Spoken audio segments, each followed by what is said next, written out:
إن الحمد لله نحمده ونستعينه ونستغفره ونعوذ بالله من شرور أنفسنا ومن سيئات أعمالنا من يهده الله فلا مضل له ومن يضلله فلا هادي له وأشهد أن لا إله إلا الله وحده لا شريك له وأشهد أن محمدا عبده ورسوله أما بعد فإن خير الحديث كتاب الله وخير الهدي هدي محمد صلى الله عليه وآله وسلم وشر الأمور محدثاتها وكل محدثة بدعة وكل بدعة ضلالة وكل ضلالة في النار. أعوذ بالله السميع العليم من الشيطان الرجيم من همزه ونفخه ونفثه. بسم الله الرحمن الرحيم. رب اشرح لي صدري ويسر لي أمري واحلل عقدة من لساني يفقهوا قولي. بسم اللہ الرحمن الرحیم. ان اللہ وملائکتہ یصلون علی النبی یا ایہا الذین آمنوا صلوا علیہ وسلموا تسلیما. اللہم صل علی محمد وعلی آل محمد کما صلیت علی ابراہیم وعلی آل ابراہیم انک حمید مجید. اللہم بارک علی محمد وعلی آل محمد کما بارکت علی ابراہیم وعلی آل ابراہیم انک حمید مجید. الحمدللہ آج 27 جون 2015 کو ہفتے کے دن 9 اور 10 رمضان المبارک 1436 ہجری کی درمیانی رات میں ہم انشاءاللہ تعالی قرآن کلاس نمبر 181 میں 181 میں سورۃ النحل کی آیت نمبر 35 سے لے کر 50 تک کل 16 آیات انشاءاللہ کور کریں گے. ان 16 آیات کے اندر اللہ تبارک و تعالی نے رسولوں کی بعثت کا مقصد بیان فرمایا ہے علیہم السلام، اور ان کے ماننے والے اور نہ ماننے والوں کا انجام کیا ہوگا ہدایت اور گمراہی کے حوالے سے قیامت کے دن بھی اور دنیا کی زندگی میں اس کو ایڈریس کیا ہے. اور پھر ان آیات کا کنکلوڈ جو ہے وہ آیت سجدہ پر ہوگی، آیت نمبر 48، 49 اور 50، 3 آیات جن پر سجدہ تلاوت کرنا سنت ہے. انہی آیات کے کانٹیکسٹ میں ہم انشاءاللہ تعالی آج ڈیٹیل گفتگو بھی کریں گے. اور دور حاضر میں ایک بہت بڑا اختلافی مسئلہ جو ہے مسلمانوں کے ہاں، امام کائنات سید الاولین والآخرین شفیع المذنبین رحمۃ للعالمین سیدنا و مولانا امام اعظم محمد رسول اللہ صلی اللہ علیہ وآلہ وسلم کے سایہ مبارک کے حوالے سے جو کنٹراورشل ایشو پایا جاتا ہے انشاءاللہ میں اس کو بھی ایڈریس کروں گا. اور ساتھ ہی ساتھ قرآن حکیم میں جو سجدے آئے ہیں آیات سجدہ ان کے صحیح احکام و مسائل کیا ہیں ان کو بھی انشاءاللہ ڈیٹیل سے ایڈریس کروں گا.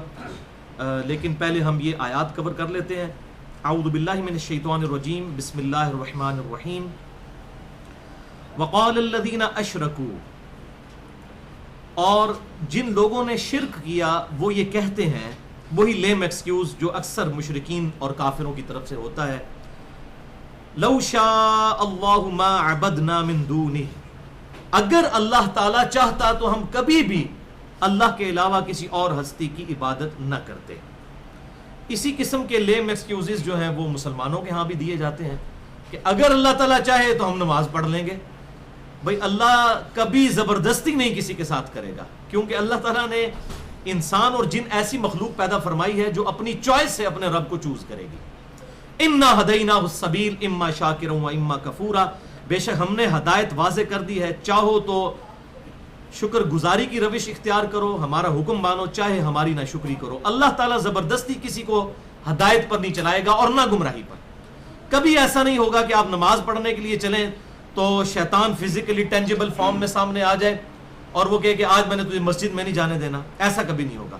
اور نہ کبھی ایسا ہوگا کہ اذان کی آواز آئے اور ہمارے قدم خود بخود مسجد کی طرف چل پڑیں. یہ اللہ تعالیٰ نے دنیا میں انسان کو اختیار دیا ہے. تو یہ لیم ایکسکیوز، اگر اللہ تعالیٰ چاہتا، اللہ تو زبردستی کرے گا نہیں، تو ہم کبھی بھی اس کے علاوہ کسی اور ہستی کی عبادت نہ کرتے. من دونہ من شیء، کسی کی بھی. نحن ولا آباؤنا، نہ تو ہم اس طرح کا کام کرتے نہ ہی ہمارے آباء و اجداد. ولا حرمنا من دونہ من شیء، اور نہ ہی ہم اللہ تعالیٰ کے حکم کے بغیر کسی شے کو حرام ٹھہرا لیتے. اگر اللہ تعالیٰ ہمیں زبردستی ہدایت دے دیتا. تو اللہ تعالیٰ نے اس کا جواب بڑے انٹلیکچوئل لیول پہ جا کے دیا ہے. كَذَلِكَ فَعَلَ الَّذِينَ مِن قَبْلِهِمْ، بالکل اسی قسم کی باتیں اگلے لوگوں نے بھی کی تھی. تمہارا دل بھی گواہی دیتا ہے یہ بات غلط ہے. اللہ تعالیٰ نے اس بات کا جواب ہی نہیں اس طریقے سے دیا. فَهَلْ عَلَى الرُّسُولِ إِلَّا الْبَلَاغُ الْمُبِينُ، تو ہمارے رسولوں کے ذمہ تو نہیں ہے مگر حق کو واضح کر کے لوگوں کے سامنے پہنچا دینا. بس رسولوں کا یہ منصب ہے، رسول کبھی بھی زبردستی نہیں کریں گے. رسولوں کی دعوت کے حوالے سے میں تقریباً 77 منٹ کی گفتگو آلریڈی کر چکا ہوں. مسئلہ نمبر 114 کے نام سے رسولوں کی دعوت، شیطان سے آخری ملاقات اور قبر کے 4 سوال. آج میں اس کی ڈیٹیل میں نہیں جاؤں گا. البتہ یہ جو اگلی آیت اب آنے لگی ہے سورۃ النحل کی آیت نمبر 36، یہ میں نے اس میں بھی کوٹ کی تھی. قرآن حکیم میں رسولوں کی دعوت کے اعتبار سے اہم ترین یہ آیت ہے.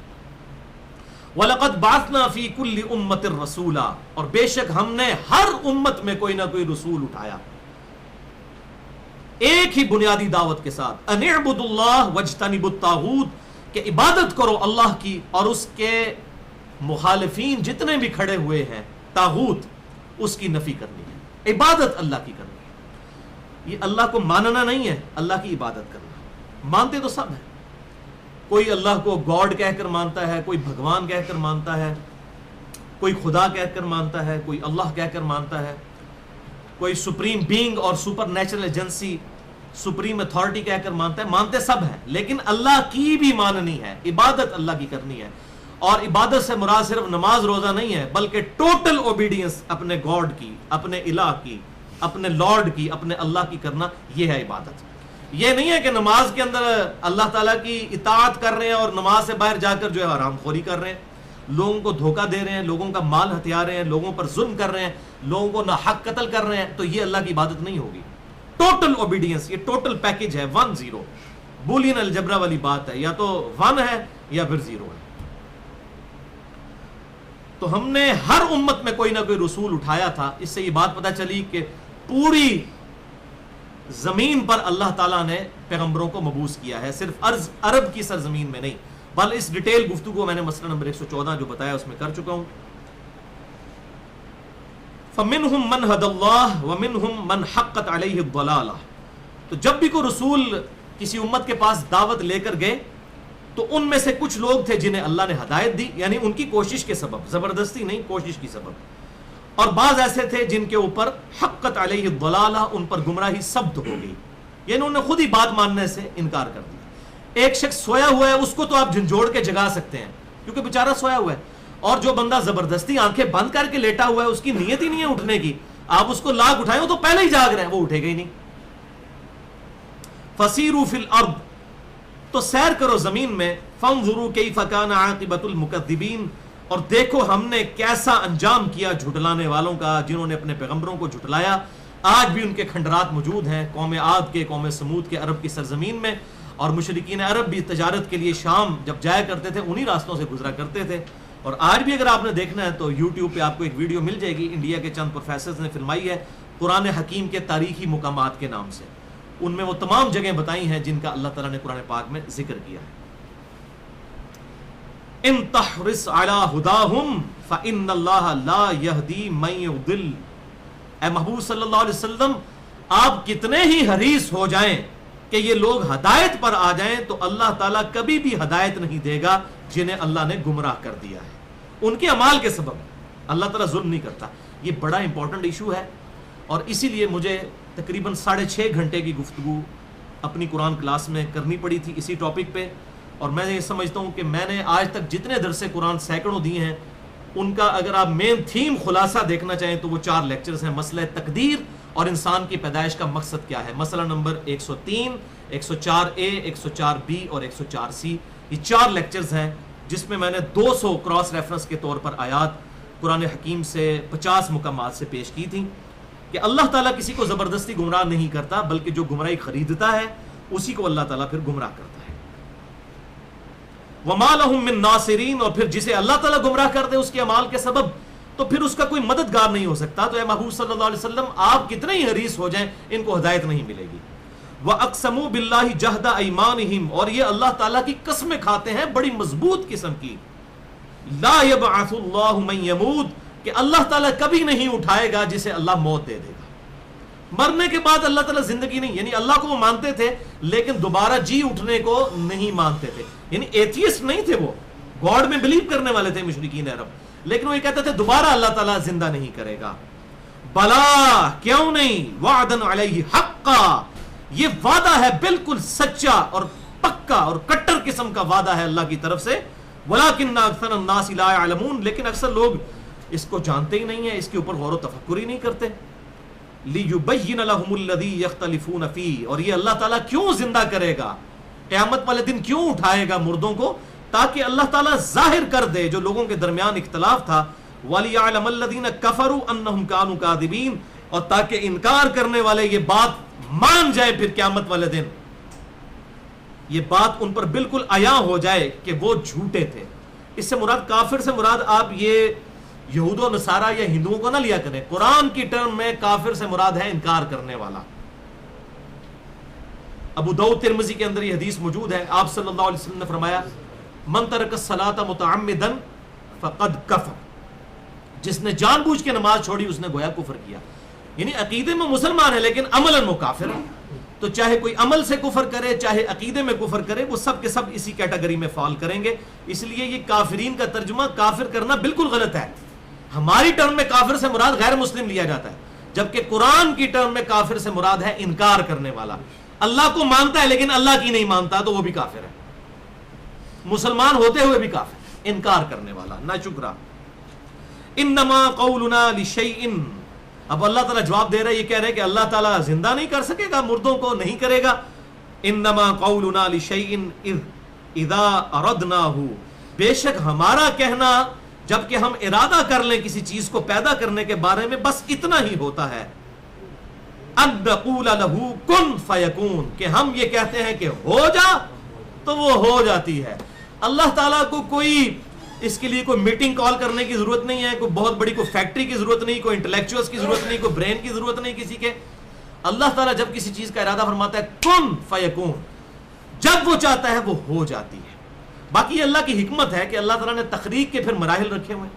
اب بیکٹیریاز کی اگر آپ ان کی ریپروڈکشن دیکھیں تو وہ سیکنڈز کے اندر کئی بیکٹیریا بنتے چلے جاتے ہیں.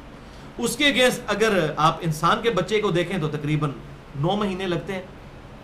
اللہ تعالیٰ چاہے تو فوراً بھی پیدا فرما سکتا ہے، لیکن یہ اللہ تعالیٰ نے تخلیق کے لیے سٹیجز رکھی ہیں. اسی طریقے سے ہاتھی کے بچے کو تقریباً 22 مہینے لگتے ہیں. تو یہ اللہ تعالیٰ نے تخلیق کے لیے سٹیجز رکھی ہوئی ہیں. آم کی آپ گٹھلی بوتے ہیں تو اس کو پراپر درخت بننے میں تقریباً 7-8 سال لگ جاتے ہیں. تو اللہ تعالیٰ چاہے تو سیکنڈز میں بھی کام کر سکتا ہے، اور چاہے تو تخلیق کے لیے اس نے یہ سنت اڈاپٹ کی ہے. ظاہر انسان کو امتحان میں ڈالنا تھا، تو ظاہر ہے کہ ماں کے لیے بھی ایک امتحان ہے، باپ کے لیے بھی ایک امتحان ہے. تو اللہ تعالیٰ نے تخلیق کے مراحل کو جو ہے وہ تھوڑے ٹائم پیریڈ کے اوپر ڈیوائڈ کیا ہے، ورنہ وہ جب چاہتا ہے جس کام کا ارادہ کرتا ہے وہ ہو جاتی ہے. والذین ہاجروا فی اللہ، اور وہ لوگ جنہوں نے اللہ کی راہ میں ہجرت کی، من بعد ما ظلموا، اس کے بعد کہ ان پر لوگوں نے ظلم کیا تھا، لنبوئنہم فی الدنیا حسنہ، ہم ضرور انہیں دنیا کی زندگی میں بھی اچھا ٹھکانہ دیں گے، ان کو دلی سکون نصیب ہو جائے گا. وَلَأَجْرُ الْآخِرَةِ أَكْبَرُ، اور آخرت کا اجر تو پھر اہل ایمان کے لیے بہت بڑا اجر ہے. لَوْ كَانُوا يَعْلَمُونَ، کاش یہ لوگ دنیا میں جان جاتے.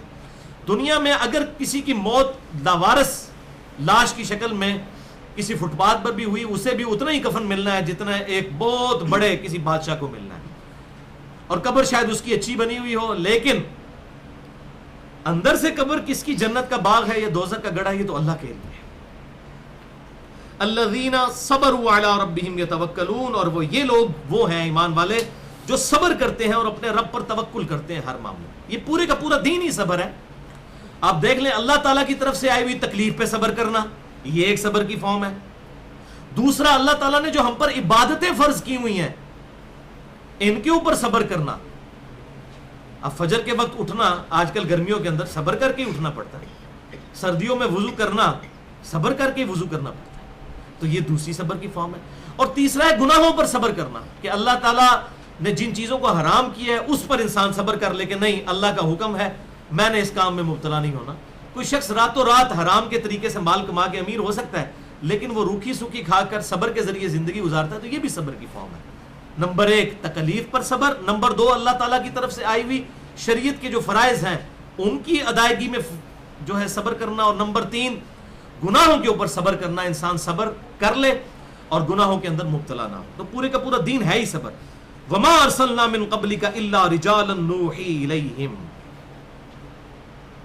اور ہم نے اے محبوب صلی اللہ علیہ وسلم آپ سے پہلے جتنے بھی پیغمبر بھیجے تھے وہ مرد بنا کر ہی بھیجے تھے، انسان کی اسپیشیز سے آئے تھے اور مرد بن کر آئے تھے، کوئی عورت کبھی پیغمبر نہیں ہوئی. فاسألوا اہل الذکر ان کنتم لا تعلمون، تو اے لوگوں اگر تمہیں یقین نہیں ہے تو اہل علم سے پوچھ لو، یعنی یہود کے علماء موجود ہیں ان سے پوچھ لو کہ اللہ تعالیٰ نے ہمیشہ مردوں کو ہی پیغمبر بنایا اور انسانوں میں ہی پیغمبر مبعوث کیے. یہ نہیں ہوا کہ کوئی فرشتہ پیغمبر بن کے آ گیا ہو. سورہ بنی اسرائیل میں تقریباً 9 معجزات تھے جو مشرکین عرب نے ٹینجیبل فارم میں فزیکل فینومینا آف نیچر کو توڑنے والے، قانون قدرت کو توڑنے والے معجزات آپ صلی اللہ علیہ وسلم سے ڈیمانڈ کیے کہ آپ کوئی نہر جاری کر کے دکھا دیں، کبھی آسمان پہ چڑھ کے دکھا دیں، اور چڑھنے کو بھی نہیں مانے گے، وہاں سے ہمارے سامنے کتاب لے کر آئیں، یہ کہ آپ کے دل پر نازل ہوتی ہیں ہم تو نہیں دیکھتے. اس قسم کے ٹینجیبل فارم میں معجزات 9 معجزات سورہ بنی اسرائیل میں مانگے گئے. اس کے جواب میں اللہ تعالیٰ نے فرمایا محبوب صلی اللہ علیہ وسلم تم فرما دو میں تو صرف پیغام پہنچانے والا اللہ کا پیغمبر ہوں، اور یہ سارے معجزات اللہ کے اختیار میں ہیں. پھر اس سے اگلی آیات میں سورہ بنی اسرائیل کی آیت نمبر 95 میں آیا کہ اگر زمین کے اوپر فرشتے آباد ہوتے اور وہ اپنی سکون سے زندگی گزار رہے ہوتے تو ہم فرشتوں میں پیغمبر بنا کر بھیجتے. اب انسانوں کے لیے آئیڈیل پیغمبر بننا تھا تو انسانوں میں سے آئے گا، انسانوں کی اسپیشیز میں سے آپ صلی اللہ علیہ وسلم تشریف لائے. بہرحال اس حوالے سے میں نے بڑی ڈیٹیل گفتگو کی ہے مسئلہ نمبر 41 کے نام سے اہل سنت پاک.com پر، نور من نور اللہ، وحدت الوجود اور علم الکلام. بالبینات والزبر، اور یہ تمام پیغمبر روشن نشانیاں لے کر آئے اور کتابیں بھی ساتھ لے کر آئے، سلیبس بھی لے کر آئے اللہ تعالیٰ کی طرف سے. وَأَنزَلْنَا إِلَيْكَ الذِّكْرَ، اور اے محبوب صلی اللہ علیہ وسلم ہم نے آپ کی طرف الذکر، یہ یاد دہانی والی کتاب، اِنَّا نَحْنُ نَزَّلْنَا الذِّكْرَ وَإِنَّا لَهُ لَحَافِظُونَ، یہ کتاب نازل فرمائی ہے. اللہ اکبر.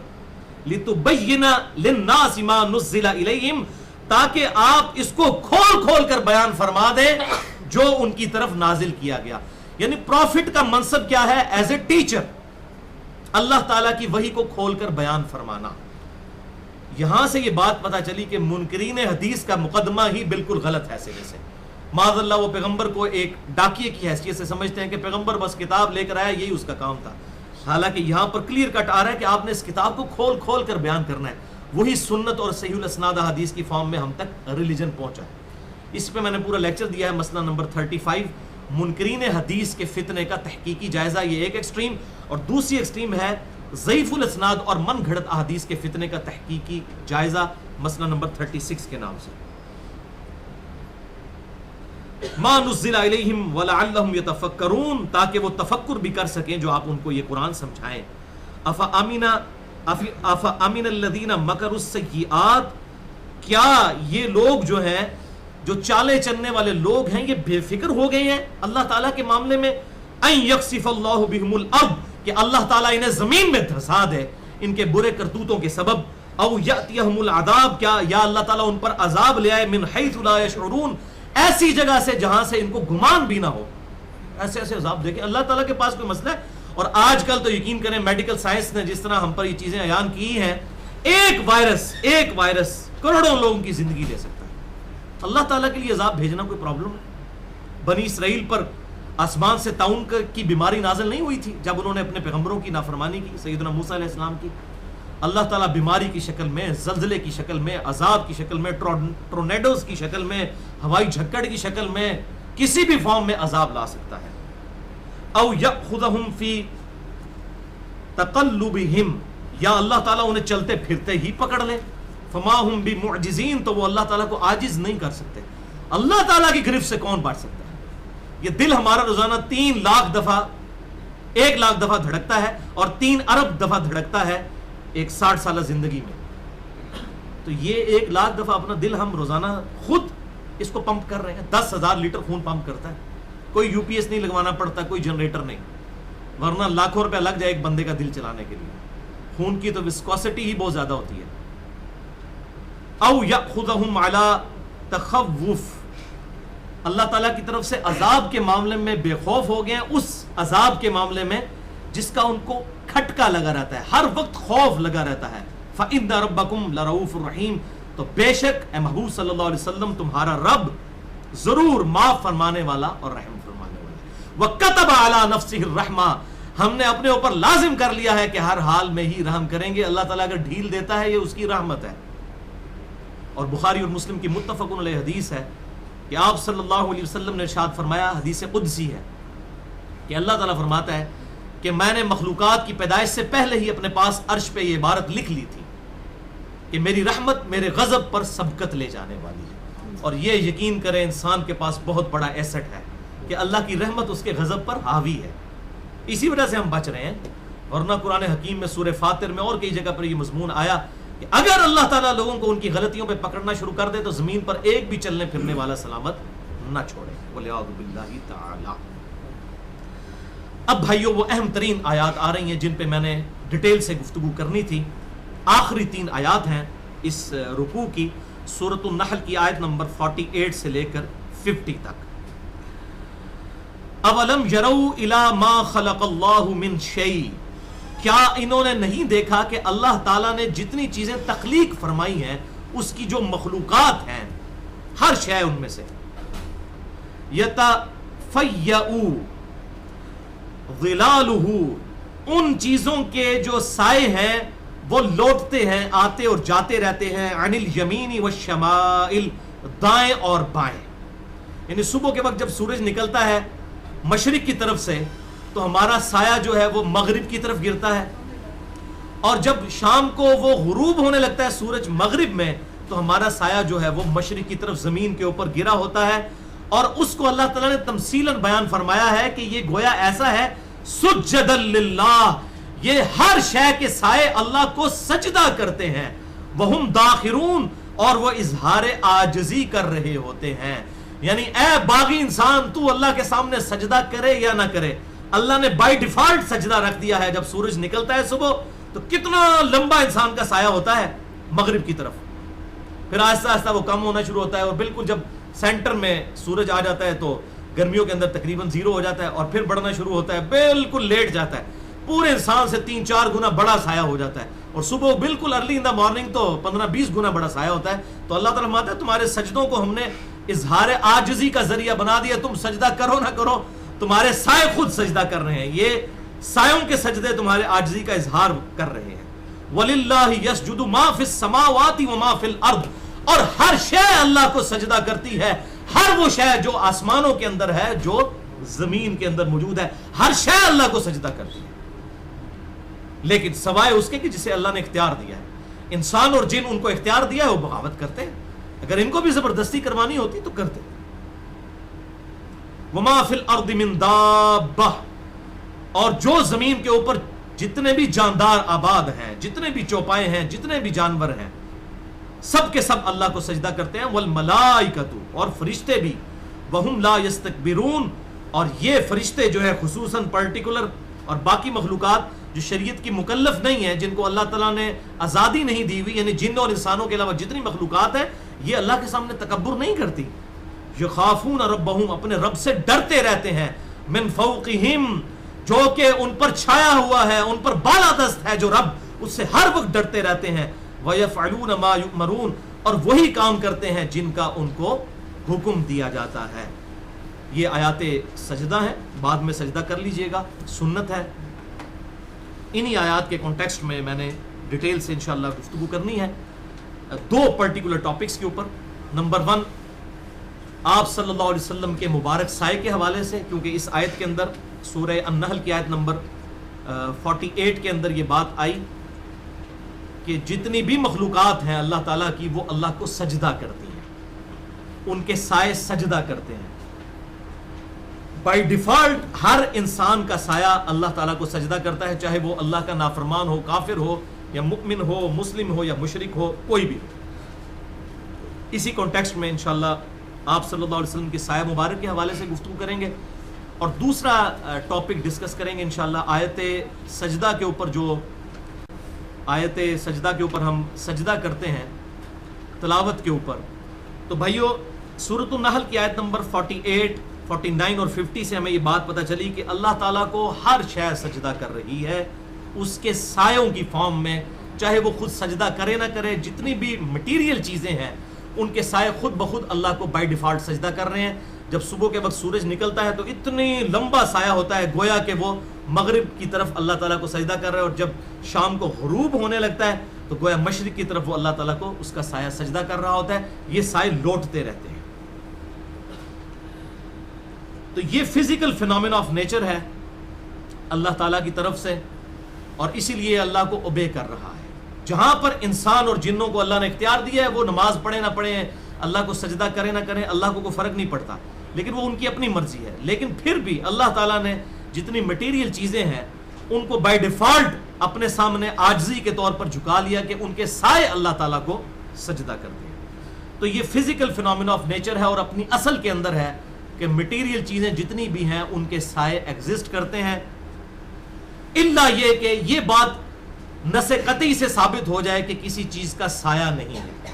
استثناء جب ثابت ہو جائے گا پھر ہم فزیکل فینومینا آف نیچر کو سائڈ پہ کر دیں گے۔ ہم کہیں گے فزیکل فینومینا آف نیچر، قانون قدرت تو یہ ہے، لیکن اس معاملے میں یہ استثناء ہے، ایکسیپشن ہے، اور یہ ایکسیپشن جو بندہ کلیم کرے گا ہمیشہ اس دعویٰ کرنے والے کے اوپر دلیل ہوگی۔ اس کو آپ مثال سے سمجھ لیجئے۔ میں نے 3 مثالیں اس کے لیے رکھی ہیں سمجھانے کے لیے، تاکہ یہ پورا مقدمہ آپ صلی اللہ علیہ وسلم کے مبارک سائے کے حوالے سے جو ایگزیجریشن پائی جاتی ہے اس پہ سمجھ آ جائے۔ مثال کے طور پر میرا پہلا دعویٰ یہ ہے کہ ہمارے محبوب امام کائنات سید الاولین والآخرین شفیع المذنبین رحمت للعالمین سیدنا و مولانا امام اعظم محمد رسول اللہ صلی اللہ علیہ وآلہ وسلم اپنی ان 2 آنکھوں کے ساتھ اپنی پیٹھ کے پیچھے بھی دیکھ لیتے تھے۔ اگرچہ آپ کے یہاں پر کوئی آنکھ نہیں تھی، لیکن آپ صلی اللہ علیہ وسلم کو ان 2 آنکھوں کے ساتھ 360 ڈگری کا ویژن نظر آتا تھا۔ یہ میرا دعویٰ ہے، تو اس کی دلیل بھی مجھ پر ہی ہوگی۔ اب مثال کے طور پر کوئی شخص یہ کہتا ہے کہ جی آپ نے اتنا بڑا دعویٰ کیا ہے فزیکل فینومینا آف نیچر، قانون قدرت تو یہ ہے کہ 180 ڈگری تک ہی مشکل نظر آتا ہے، یہ پیچھے سے 360 ڈگری ویژن تو 2 آنکھوں سے نظر ہی نہیں آ سکتا۔ تو اب میں اپنے دعوے کے جواب میں اسے یہ کہوں کہ نہیں، تم یہ ثابت کرو کہ آپ صلی اللہ علیہ وسلم پیٹھ کے پیچھے نہیں دیکھ سکتے تھے، تو یہ بالکل میں بےہودہ بات کروں گا اور غیر علمی بات کروں گا، کیونکہ دعویٰ تو میں نے کیا ہے روٹین سے ہٹ کے، دلیل مجھے دینی ہوگی۔ اس کی بات 100% ٹھیک ہے کہ یہ پاسبل ہی نہیں ہے کہ 180 ڈگری سے پیچھے ویژن نظر آئے، یہ فزیکل فینومینا آف نیچر ہے۔ اور جب آپ اس میں ایکسیپشن ڈیمانڈ کر رہے ہیں تو پھر دعویٰ کرنے والے کے اوپر دلیل ہوگی۔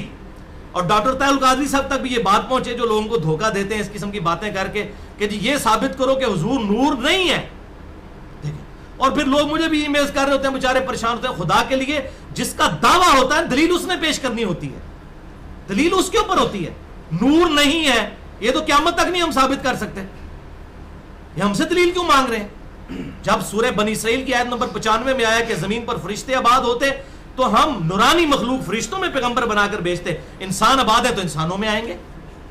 پھر آپ صلی اللہ علیہ وسلم کے حوالے سے کلیئر کٹ آ گیا سورہ بنی اسرائیل کے اندر یہ 95 نمبر آیت میں، اور سورۃ الکہف میں بھی آیا قل انما انا بشر مثلکم، اے محبوب صلی اللہ علیہ وسلم آپ فرما دیجئے کہ انسان ہونے میں میں بھی ایز اے اسپیشیز تمہاری طرح کا انسان ہوں۔ مرتبے کی بات نہیں ہو رہی ہے، مرتبے میں کسی انسان کو بھی ان کے ساتھ کوئی نسبت نہیں ہو سکتی، انسانیت کو ناز ہے ان پر، یہ تو بالکل معاملہ ہی کچھ اور ہے۔ تو میں نے جب دعویٰ کیا ہے روٹین سے ہٹ کے کہ آپ صلی اللہ علیہ وسلم کو پیٹھ کے پیچھے دکھائی دیتا تھا، آپ کوئی مجھ سے کہتا ہے کہ جی یہ تو ہو ہی نہیں سکتا، تو دلیل میں نہیں دینی ہوگی، اس بیچارے نے نہیں دینی ہوگی، اس پہ تو ظلم ہے دلیل مانگنا۔ تو ہاں ہم دلیل دیتے ہیں۔ صحیح بخاری اور مسلم کی متفق علیہ حدیث ہے، صحیح بخاری میں 741 نمبر اور صحیح مسلم میں 958 نمبر ہے انٹرنیشنل نمبرنگ کے مطابق، کہ آپ صلی اللہ علیہ وسلم نے صحابہ اکرام علیہم رضوان سے فرمایا تم کیا سمجھتے ہو کہ نماز پڑھنے کی حالت میں میرا منہ قبلے کی طرف ہوتا ہے؟ اللہ کی قسم تمہارا خشوع اور تمہارا رکوع مجھ پر پوشیدہ نہیں ہوتا، اللہ کی قسم میں اپنی پیٹھ کے پیچھے بھی تمہیں دیکھ رہا ہوتا ہوں، اپنے رکوع اور سجدے پوری طرح ادا کیا کرو۔ یعنی آپ صلی اللہ علیہ وسلم جب نماز پڑھتے تھے تو آپ صلی اللہ علیہ وسلم کو پیچھے نظر آ رہا ہوتا تھا. اگر کوئی بار بار اپنی داڑھی کو یوں کر رہا ہے یا زیادہ کھجلی کر رہا ہے یا نان سیریسلی وہ کھڑا ہوا ہے اور بار بار وہ ایسے سے کر رہا ہے, تو آپ صلی اللہ علیہ وسلم فرمایا تم نہ یہ سمجھنا کہ میرا رخ اس طرف ہے اور تم مجھے نظر نہیں آ رہے ہو. اللہ کی قسم میں اپنی پیٹھ کے پیچھے بھی تمہیں دیکھتا ہوں, تمہارا خشوع اور رکوع, یعنی کون کتنے خشوع سے نماز پڑھ رہا ہے, کتنی اٹینشن کے ساتھ, اور کون کتنا کیجولی پڑھ رہا ہے, مجھ پر یہ چیز پوشیدہ نہیں رہتی. تو یہ الحمدللہ میرا دعویٰ تھا, میں نے دلیل رکھ دی. اب دوسرا دعویٰ میرا کہ میرے محبوب امام کائنات صلی اللہ علیہ وسلم کے مبارک پسینے سے خوشبو آتی تھی. یہ ہے میرا دعویٰ. اب کوئی مجھے کہے کہ بھائی یہ تو ہو ہی نہیں سکتا, فزیکل فینومینا آف نیچر تو یہ ہے, قانون قدرت تو یہ ہے کہ پسینے میں سے بدبو آتی ہے, اور آپ اتنا بڑا دعویٰ کر رہے ہیں کہ پسینے میں سے خوشبو آئے گی. میں نہیں مانتا. تو اب میں اسے یہ بات نہیں کہوں گا کہ تم یہ ثابت کرو کہ رسول اللہ کے پسینے سے بدبو آتی تھی یا خوشبو آتی تھی. یہ میں نے دعویٰ کیا ہے روٹین سے ہر چیز اپنی اصل میں پسینے میں بدبو ہی ہے. اب میرا دعویٰ ہے کہ خوشبو آتی ہے تو دلیل مجھ پر ہوگی. میں اسے یہ نہیں کہوں گا کہ تم ثابت کرو کہ خوشبو نہیں آتی تھی. وہ ڈاکٹر طاہر القادری, آپ ثابت کریں کہ نور نہیں ہے. What nonsense this! کتنی بےہودگی ہے اس قسم کے سوال کرنا. بالکل غیر علمی اپروچ ہے, نان انٹلیکچوئل اپروچ ہے. جس کا دعویٰ ہوتا ہے دلیل اس نے پیش کرنی ہوتی ہے. تو الحمدللہ ہم نے دعویٰ کیا, اس کی دلیل میں ہم حدیث بھی پیش کرتے ہیں. صحیح بخاری اور مسلم کی متفق علیہ حدیث ہے. صحیح بخاری میں انٹرنیشنل نمبر کے مطابق 6281 اور صحیح مسلم میں 6055 سے لے کر 6057 تک, ایک سے زیادہ طریق اس کے آئے ہیں. ام سلیم رضی اللہ تعالی عنہا جو حضور صلی اللہ علیہ وسلم کی محرم بھی تھیں, آپ صلی اللہ علیہ وسلم ان کے گھر اکثر جایا کرتے تھے, آرام بھی فرمایا کرتے تھے. ایک دن آپ صلی اللہ علیہ وسلم ان کے گھر سوئے ہوئے تھے, تو آپ کو نیند کی حالت میں پسینہ کافی آتا تھا. تو ام سلیم نے آپ صلی اللہ علیہ وسلم کے مبارک چہرہ مبارک سے پسینہ جو ہے ایک کھلی شیشی میں جمع کرنا شروع کر دیا, کھلے برتن کے اندر شیشے کا. شیشہ تو قبل از مسیح موجود ہے, اس میں پسینہ جمع کرنا شروع کر دیا. اور ساتھ ہی آپ صلی اللہ علیہ وسلم کے جو بال مبارک تھے, کوئی زلفوں کے جو ٹوٹ کر سائڈ پہ لگے ہوئے ہوتے ہیں, کبھی یہ داڑھی سے بھی کوئی بال جھڑ جاتا ہے, تو وہ بھی چن چن کے بال انہوں نے جمع کرنے شروع کیے. صحیح بخاری 6281 میں یہ پورا ترک موجود ہے. صحیح مسلم 6055 سے لے کر 6057 تک. تو یہ بال مبارک بھی, بلکہ بخاری اور مسلم کی متفق علیہ حدیث ہے, آپ صلی اللہ علیہ وسلم نے حجۃ الوداع کے موقع پر سیدنا طلحہ کو جب اپنا سر مبارک منڈوایا تو آپ صلی اللہ علیہ وسلم نے اپنے مبارک بال دے دیے اور فرمایا صحابہ میں تبرکن تقسیم کر دو. صحیح بخاری میں آتا ہے, انس بن مالک کہتے ہیں اللہ کی قسم رسول اللہ صلی اللہ علیہ وسلم کا ایک بال میرے پاس ہونا دنیا اور جو کچھ دنیا کے اندر ہے اس سے بڑھ کر مجھے محبوب ہے کہ میرے پاس رسول اللہ صلی اللہ علیہ وسلم کا ایک بال مبارک ہو, اس کے بدلے اگر کوئی پوری دنیا کی دولت بھی مجھے دے دینا اس سے بڑھ کر مجھے وہ بال مبارک محبوب ہے. یہ صحیح بخاری میں موجود ہے. تو وہ بال مبارک اور پسینہ مبارک کھلی شیشی میں جمع کر رہی تھیں. اسی دوران آپ صلی اللہ علیہ وسلم نیند سے بیدار ہو گیا. آپ نے فرمایا یہ کیا کر رہی ہو؟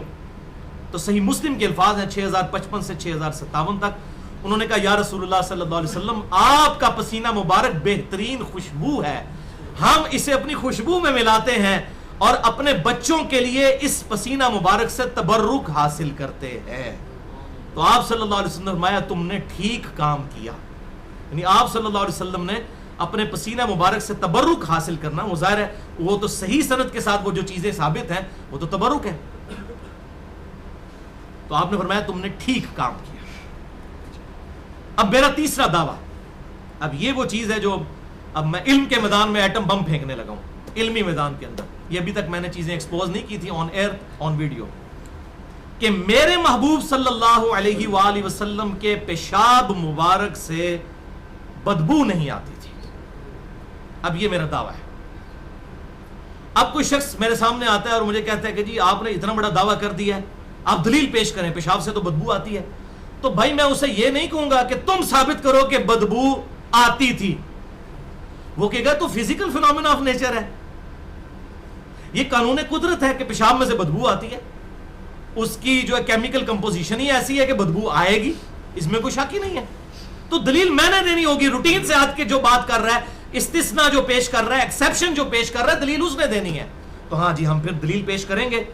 ہماری دلیل وہ اسٹانشنگ حدیث ہے جس کا پہلا حصہ سنن ابی داؤد کے اندر موجود ہے, بالکل صحیح سند کے ساتھ, جسے شیخ زبیر لیزئی رحمہ اللہ نے بھی صحیح کہا، شیخ البانی رحمہ اللہ نے بھی صحیح کہا. اس سند کو، اسی سند پہ ایک اور طرق بھی موجود ہے، طریق بھی، وہ انشاءاللہ ہم ڈسکس کرتے ہیں. امام حیثمی نے بھی اس حدیث کو صحیح کہا. وہ سنن ابی داؤد میں انٹرنیشنل نمبر کے مطابق 24 نمبر حدیث ہے شروع کے اندر، کہ آپ صلی اللہ علیہ وسلم کے پاس ایک لکڑی کا پیالہ تھا جو آپ صلی اللہ علیہ وسلم رات کو اپنی چارپائی کے نیچے رکھ کر سوتے تھے، کہ رات کو کبھی نیند میں بیدار ہونا پڑے تو آپ صلی اللہ علیہ وسلم اس پیالے کے اندر پیشاب کیا کرتے تھے. ظاہر اس زمانے میں رات کے وقت باہر نکلنا، کوئی اٹیچ باتھ اور ٹوائلٹس تو ہوتے ہی نہیں تھے، تو باہر نکل کے پیشاب کرنا پڑتا تھا، اور خصوصاً سردیوں کی رات ہو تو بڑا تردد ہے. تو آپ صلی اللہ علیہ وسلم نے ایک پیشاب کے لیے ایک پیالہ بڑا سا لکڑی کا اپنی چارپائی کے نیچے رکھا ہوتا تھا، جس میں آپ صلی اللہ علیہ وسلم رات کو اٹھ کر پیشاب کیا کرتے تھے. اتنی حدیث ہے سنن ابی داؤد 24 نمبر، اور اسی ایگزیکٹ اسی سند کے اوپر. یہی طرق جب آتا ہے، اس کا ایک اور طریق الموجم الکبیر امام طبرانی کی کتاب میں انٹرنیشنل نمبر کے مطابق 527 نمبر، اور سنن کبری البیہقی امام بہقی کی کتاب میں انٹرنیشنل نمبر کے مطابق 13184 نمبر، اور مجمع الزوائد جو ابن حجر اسقلانی المتوفی 852 ہجری کے استاد ہیں، امام حیثمی رحمہ اللہ المتوفی 807 ہجری، انہوں نے مجموع الزوائد میں 14014 نمبر یہ حدیث لی ہے. تینوں اماموں نے یہ حدیث لی ہے، اور امام حیثمی نے اس حدیث کو بالکل صحیح ڈکلیئر کیا. اور چونکہ اس کا طرق ایک اسی سند کے اوپر موجود ہے ابو داؤد میں 24 نمبر، اس کو شیخ البانی بھی صحیح کہتے ہیں، شیخ زبیر لیزئی صاحب بھی صحیح کہتے ہیں. اور میں یہ بات بھی آن ایئر کر دوں کہ سب سے پہلے اس روایت کا مجھے شیخ زبیر لیزئی صاحب نے جو ہے وہ فون کے اوپر بتایا. آج سے تقریباً 5-6 سال پہلے کی بات ہے، میری فون پہ ان سے بات ہوئی تو مجھے کہنے لگے کہ علی بھائی وہ روایت بالکل صحیح ہے جو سنن طبرانی کے اندر موجود ہے، کہ آپ صلی اللہ علیہ وسلم کے پیشاب مبارک کے حوالے سے میں روایت بیان کر دیتا ہوں. اور الحمدللہ یہ بالکل ڈنکے کی چوٹ پہ جس نے چیک کرنا ہے وہ ترک جا کے 24 نمبر سنن ابی داؤد کا چیک کر لے، اس کی سند میچ کر لے دوسرے کے ساتھ. وہی سارے راوی موجود ہیں، 2 راوی اس میں ایڈ ہوئے ہیں، اور دونوں راوی ثقہ ہیں. ایک احمد بن حنبل کا بیٹا عبداللہ ہے، اور دوسرا یحییٰ ابن معین ہے جو احمد بن حنبل اور امام بخاری کے استاد ہیں. اور امام احمد بن حنبل کہتے تھے آنکھیں بند کر کے وہ روایت لے لو اس راوی سے جس کو یحییٰ بن معین صحیح کہتے ہیں. جیسے حدیث میں امام بخاری ہیں، اس طرح اسماء و رجال کی فیلڈ میں یحییٰ ابن معین ہے. تو وہ 2 بندے اس میں ایڈ ہوئے ہیں، باقی پوری سند وہی ہے الحمدللہ. یہی روایت آتی ہے کہ آپ صلی اللہ علیہ وسلم کی مبارک چارپائی کے نیچے ایک لکڑی کا پیالہ ہوا کرتا تھا، جس میں آپ صلی اللہ علیہ وسلم رات کو اٹھ کر پیشاب فرمایا کرتے تھے. اور آگے روایت چلتی ہے کہ ام المؤمنین سیدہ ام سلمہ رضی اللہ تعالی عنہا نے شام سے ایک کوئی کنیز منگوائی، جس کا نام ایک ترک میں آتا ہے برہ اور ایک میں آتا ہے برکہ. تو وہ لونڈی جو ہے وہ بالکل نیو کمر تھی آپ صلی اللہ علیہ وسلم کی کنیز وہاں پر کام کرنے کے لیے گھر میں. اس کو اس بات کا نہیں پتا تھا کہ آپ صلی اللہ علیہ وسلم اس پیالے میں پیشاب کرتے ہیں، ظاہر ہے وہ نیو کمر تھی. تو ایک رات آپ صلی اللہ علیہ وسلم جب اٹھے تو آپ صلی اللہ علیہ وسلم کی چارپائی کے نیچے وہ پیالہ موجود ہی نہیں تھا. تو آپ صلی اللہ علیہ وسلم نے پھر سیدہ ام سلمہ کو آواز دی کہ بھائی وہ میرا پیالہ کہاں گیا؟ تو وہ کنیز کہنے لگی کہ اے اللہ کے محبوب صلی اللہ علیہ وسلم، میں نے تو اس پانی کو پی لیا جو اس پیالے کے اندر موجود تھا. بھائیو اگر پیشاب کے اندر بدبو ہو تو بڑی دور سے آتی ہے، پھر ایک بندہ منہ کو لگا رہا ہو اور بدبو بھی آ رہی ہو تو پی جائے، بدبو ہے ہی نہیں تھی. آپ صلی اللہ علیہ وسلم انسان ضرور تھے لیکن ہماری طرح کے نہیں تھے بھائیو. آپ کے پسینے سے بھی خوشبو آتی ہے، آپ پیچھے بھی دیکھ لیتے ہیں، بخاری مسلم کی حدیث ہے آپ صلی اللہ علیہ وسلم نماز کے دوران قدم بڑھایا، فرمایا میں نے جنت دیکھ لی اور میں گوشہ اسے توڑنے لگا. پھر مجھے خیال آیا کہ اللہ تعالیٰ نے ان نعمتوں پہ پردہ رکھا ہوا ہے. تو آپ صلی اللہ علیہ وسلم کو عذاب قبر بھی نظر آ جاتا تھا، آپ صلی اللہ علیہ وسلم کو یہیں بیٹھے ہوئے جنت اور دوزخ بھی نظر آ جاتی تھی. آپ کی تو معاملات ہی بالکل، آپ بشر ضرور ہیں لیکن ہماری طرح کے نہیں ہیں مرتبے کے اعتبار سے، کسی بشر کو ان سے کوئی نسبت ہی نہیں ہے. تو یہ بالکل 2 ڈیفرنٹ چیزیں ہیں. آپ صلی اللہ علیہ وسلم کا اشرف المخلوقات ہونا آپ کا بشر ہونا ہے. بشر نور سے افضل ہے، نورانی مخلوق ہے، فرشتے اس سے افضل ہے بشر. تو آپ صلی اللہ علیہ وسلم کی افضلیت بشریت ہونے میں ہے نہ کہ نورانی ہونے میں. ہاں نور ہدایت ہے، وہ مسئلہ نمبر 41 میرا سن لیں، آج وہ ٹاپک نہیں میں اس کو ڈسکس کروں. تو آپ صلی اللہ علیہ وسلم، یہ حدیث بھی ختم نہیں ہوئی ہے. اس نے کہا یا رسول اللہ میں نے وہ پانی پی لیا. تو آپ صلی اللہ علیہ وسلم نے فرمایا کہ تم نے اپنے اور دوزخ کے درمیان ایک مضبوط حصار قائم کر لیا ہے جس کے پیٹ میں میرا پیشاب چلا گیا. اللہ اکبر کبیرہ والحمد للہ کثیرہ وسبحان اللہ بکرۃ واصیلا سبحان اللہ وبحمدہ عدد خلقہ ورضا نفسہ وزنۃ عرشہ ومداد کلماتہ. رسول اللہ کی یہ نسبت تھی کہ آپ صلی اللہ علیہ وسلم کا پیشاب مبارک اندر گیا تو آپ صلی اللہ علیہ وسلم نے فرمایا کہ تم نے اپنے اور دوزخ کی آگ کے درمیان ایک مضبوط قلعہ قائم کر لیا ہے. یہ کام جو کیا تو وہ اس نے انجانے میں ایسا کیا. آپ صلی اللہ علیہ وسلم کبھی اس کو ترغیب نہ دلاتے کہ ایسا کرو, تو اس قسم کی بات نہیں ہے, لیکن یہ آپ صلی اللہ علیہ وسلم کی ایک بہت بڑی پیشاب مبارک کی کوالٹی.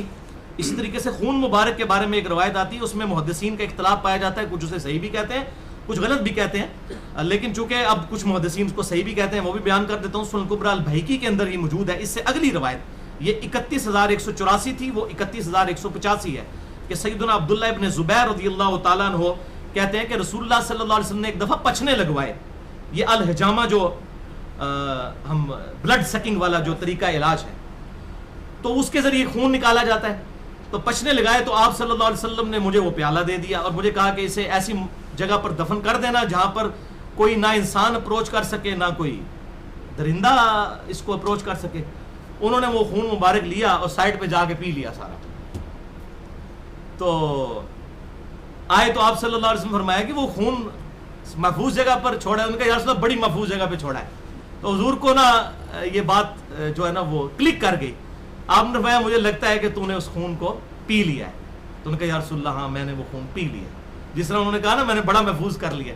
تو آپ صلی اللہ علیہ وسلم نے فرمایا کہ اس خون پینے کی برکت سے یہ ہے کہ میرا کوئی بھی امتی تیرے خلاف اپنے دل میں بغض نہیں رکھے گا. تو الحمدللہ عبداللہ ابن زبیر رضی اللہ تعالیٰ عنہ کے بارے میں ہم بڑی محبت کا رویہ رکھتے ہیں اور ان سے بڑی محبت کرتے ہیں. وہ پوری زندگی بنو امیہ کے مخالف رہے اور یہ بھی بالکل صحیح سند کے ساتھ ثابت ہے. مصنف ابن ابی شیبہ میں انٹرنیشنل نمبر کے مطابق 3950 نمبر حدیث ہے کہ عبداللہ ابن زبیر رضی اللہ تعالیٰ عنہ ہاتھ کھول کر نماز پڑھا کرتے تھے اور ان کو نماز سکھائی ہے سیدنا ابوبکر صدیق نے جو ان کے نانا ہے. یہ خود صحابی ہیں, حضرت عائشہ کے بھانجے اسما بنت ابی بکر کے بیٹے, حضرت زبیر عشرہ مبشرہ کے بیٹے, حضرت ابوبکر کے نواسے. اور ابوبکر صدیق کو نماز کس نے سکھائی؟ نبی صلی اللہ علیہ وسلم. تو سنن البیہقی کے اندر جو لمبی سی وہ روایت آتی ہے رفع الیدین والی کہ عطا بن ابی رباح کو کسی نے رفع الیدین کرتے ہوئے دیکھا تو پوچھا کہ آپ رفع الیدین کیوں کرتے ہیں رکوع میں جاتے وقت اور رکوع سے اٹھتے وقت؟ انہوں نے کہا کہ میں نے بھی یہی سوال عبداللہ ابن زبیر صحابی سے کیا تھا جب میں نے ان کو دیکھا. تو انہوں نے کہا کہ میں نے یہ سوال ابوبکر صدیق سے کیا تھا جب ان کو میں نے دیکھا رکوع میں جاتے وقت اور رکوع سے اٹھتے وقت رفع الیدین کرتے, تو انہوں نے مجھے بتایا کہ نبی صلی اللہ علیہ وسلم بھی ایسا کرتے تھے. یہ بالکل صحیح سند کے ساتھ سنن البیہقی کے اندر موجود ہے. جو میں نے اپنا جو لیکچر ہے مسئلہ نمبر 70B رفع الیدین سے متعلق فرقہ وارانہ نظریات کا تحقیقی جائزہ اس میں بیان کیا. تو عبداللہ ابن زبیر رضی اللہ تعالیٰ عنہ یعنی انہوں نے اس سنت کو بھی زندہ رکھا ہاتھ چھوڑ کر نماز پڑھنے کو. تو جب کوئی صحابی سے عمل ثابت ہو جائے اور کوئی صحابی اسے بدعت نہ کہے, غلط نہ کہے, تو وہ بھی سنت کی کیٹیگری میں فال کرتا ہے. موقوفاً وہ بھی سنت ہے, ہاتھ باندھ کر نماز پڑھنا بھی اور ہاتھ چھوڑ کر بھی, کیونکہ عبداللہ ابن زبیر نے نماز کا طریقہ ظاہر حضور کو دیکھا بھی ہوا تھا, انہوں نے حضرت ابوبکر صدیق سے سیکھا. تو یہ بھی بالکل صحیح ہے اور ہم اس کے قائل ہیں, ہم نے تو اپنے ریسرچ پیپر پہ لکھ دیا ہے. تو ہم تو عبداللہ ابن زبیر سے بڑی محبت رکھتے ہیں کہ پوری زندگی وہ بنو امیہ کے مخالفین رہے, کیونکہ بنو امیہ کے لوگ جو ہیں وہ زبردستی ہاتھ بندھوا کر نماز پڑھایا کرتے تھے. ان کے مخالفین عبداللہ ابن زبیر مخالفت کرنے والے تھے چونکہ, تو انہوں نے اس معاملے میں اور پھر انہوں نے الحمدللہ تقریباً 8-9 سال کے لیے خلافت بھی قائم کی. سیدنا حسین کی شہادت کے بعد انہوں نے یزید کے خلاف جو ہے وہ علم بلند کیا تھا اور ایک حق کی آواز انہوں نے بلند کی. الحمدللہ ہم ان سے دلی طور پر محبت کرتے ہیں. اب بھائیو, یہ اتنی تمہیدی گفتگو کے بعد نبی صلی اللہ علیہ وسلم کے سائے مبارک کے حوالے سے اگر میں اب یہ دعویٰ کرتا ہوں, میرا جو چوتھا دعویٰ ہے کہ آپ صلی اللہ علیہ وسلم کا سایہ مبارک نہیں تھا. اب مجھ سے کوئی شخص یہ پوچھے کہ بھائی اس کی دلیل پیش کریں, تو میں اسے یہ نہیں کہہ سکتا ڈاکٹر طاہر القادری صاحب کہ آپ دلیل پیش کریں کہ آپ صلی اللہ علیہ وسلم کا سایہ تھا. اور بھائی ہر شے کا سایہ ہوتا ہے. اب آپ کو 3 دلائل سے پتہ چلا, یعنی فزیکل فینومینا آف نیچر, قانون قدرت اپنی اصل میں یہ ہے کہ ہر شے کا سایہ ہے. قرآن کی آیت ہم نے سورۃ النحل 49 نمبر آیت سن لی, ہر چیز کا سایہ موجود ہے. اب میں روٹین سے آپ کے بات کر رہا ہوں کہ نبی صلی اللہ علیہ وسلم کا سایہ نہیں تھا، تو دلیل مجھے دینی ہوگی. اب مجھ سے جو پوچھتا ہے جی آپ بتائیں کہ یہ سایہ جو ہے وہ نہیں تھا تو دلیل دے، میں کو نہیں، آپ ثابت کرو کہ سایہ تھا. نان سینس کوسچن ہے بھئی. روٹین سے جو ہٹ کر دعویٰ کرے گا اس نے دلیل پیش کرنی ہوگی. تو الحمدللہ یہ جو میں نے چوتھا دعویٰ کیا ہے یہ 100% باطل اور جھوٹا دعویٰ ہے.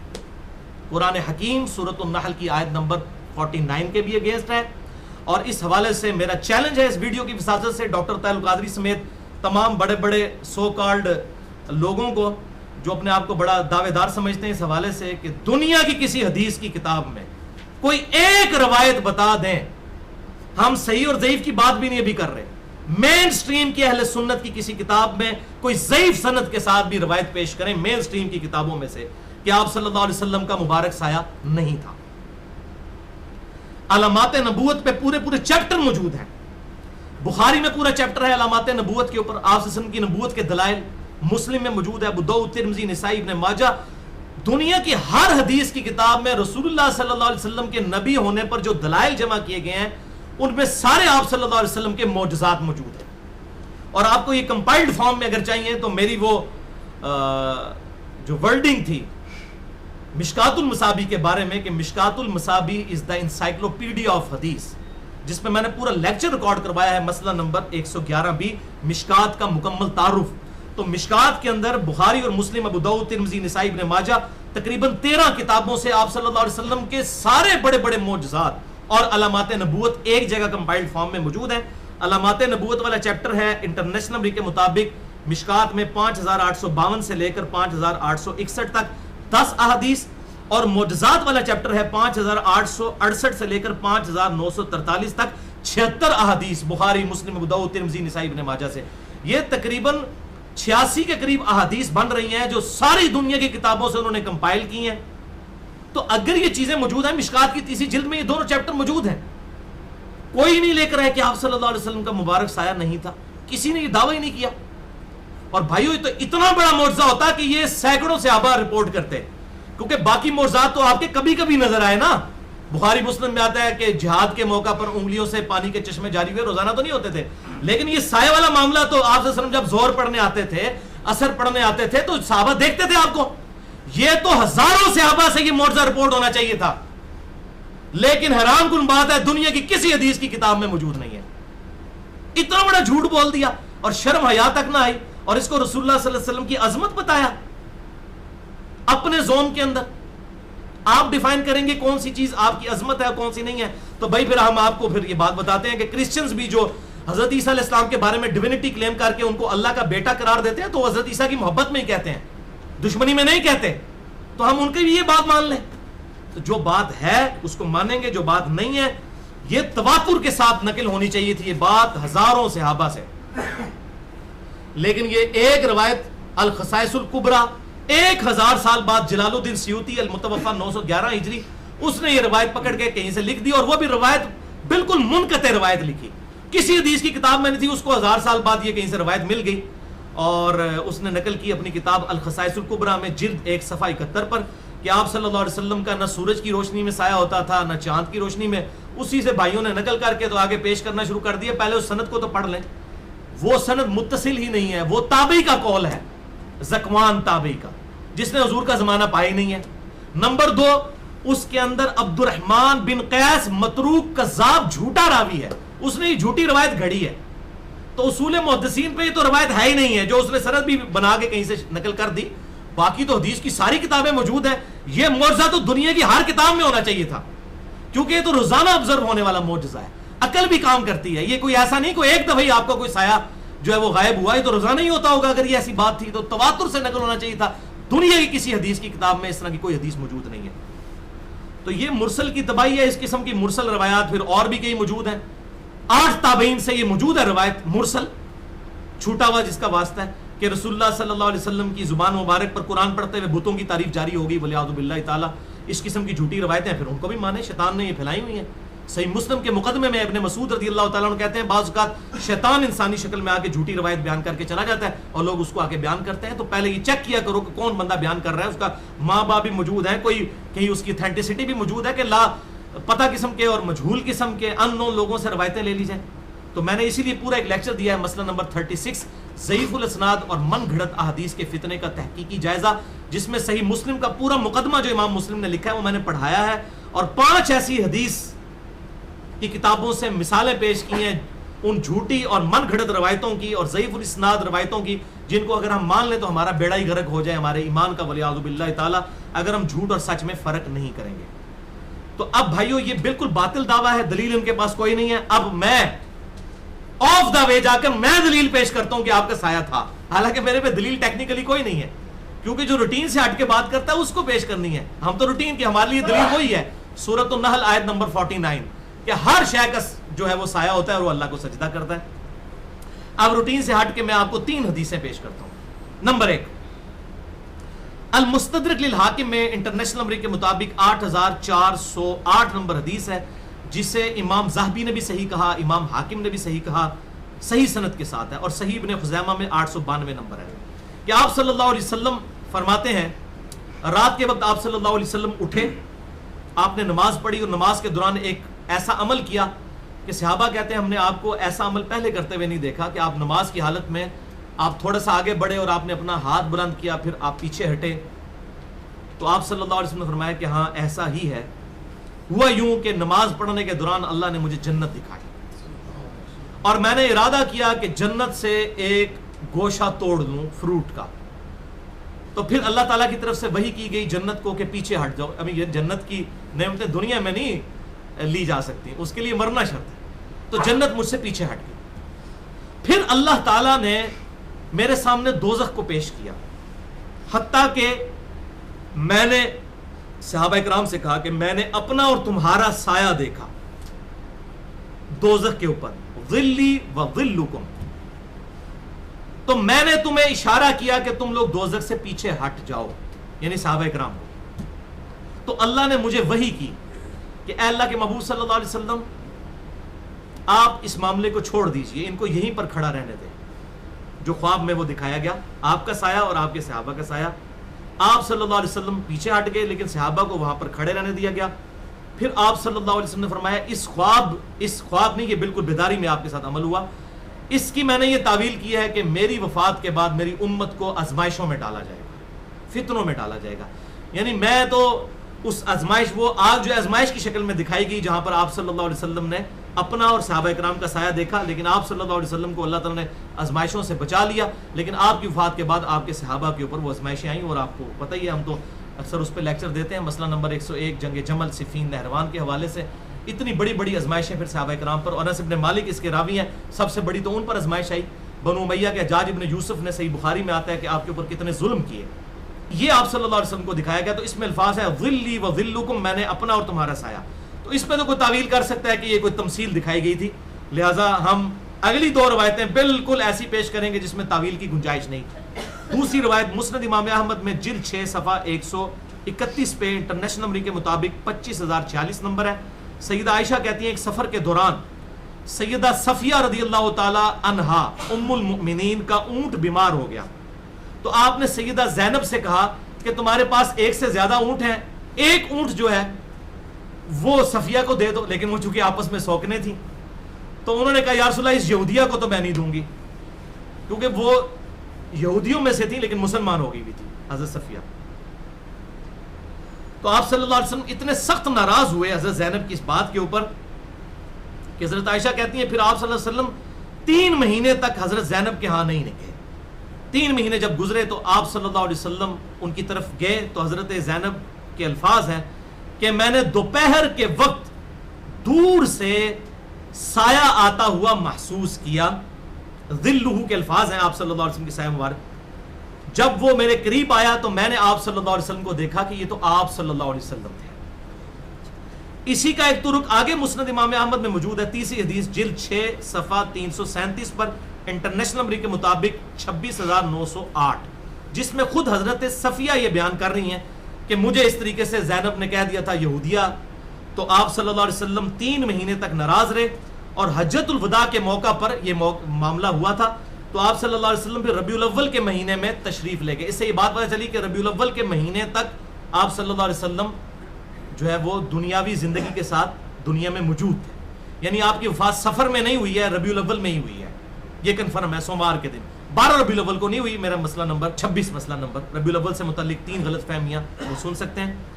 تو آپ صلی اللہ علیہ وسلم اپنی وفات والے مہینے 3 مہینے کے بعد ناراض ہونے کے بعد حضرت زینب کے پاس آئے تو حضرت زینب کے الفاظ دیکھیں، میں نے دور سے کسی مرد کا سایہ آتے ہوئے محسوس کیا، مرد کا. اور وہ کہتی ہیں کہ جب وہ میں نے سوچا کہ اس وقت میرے خیمے میں کون سا مرد آ رہا ہے، کیونکہ وہ یہ گمان کر رہی تھی 3 مہینے سے حضور ناراض تھے تو حضور صلی اللہ علیہ وسلم تو نہیں ہو سکتے. تو انہوں نے کہا یہ کوئی اجنبی مرد میرے خیمے کی طرف آ رہا ہے. دور سے انہوں نے دیکھا.